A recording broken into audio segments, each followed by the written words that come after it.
10 லட்சம் கொடுத்து ஒரு காரை வாங்கினாலும், 10 கோடி கொடுத்து ஒரு அரண்மனை வாங்கினாலும், கவனிச்சு பார்த்தீங்களா?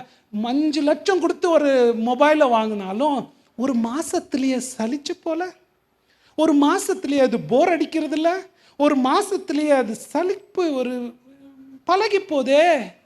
அதுதாங்க இந்த உலகத்தில். பெரிய வீடு வேணும், பெரிய வீடு வேணும், வாங்கிட்டோம் பெரிய வீடு, ஒரு மாசம்தான். அதுக்கப்புறம் ஓகே, மனசு இன்னும் வேணும்னு கேட்குது. ஆனால் என்னுடைய சுதந்திரம் இருக்கே, என்னுடைய உள்ளம் எவ்வளோ விசாலம் ஆனாலும் நித்தியத்துக்கு பெருகிட்டு போகிறது, நித்தியத்துக்கு ஃப்ரெஷ்ஷாக புதுசாக என் உள்ளத்தை நிரப்பி ஒவ்வொரு நாளும் ஆனந்தத்தினால ஒரு காலமும் சலிப்படையாத செய்கிற ஒரு சொத்து எனக்காக ஆண்டவர் வச்சிருக்கிறார்.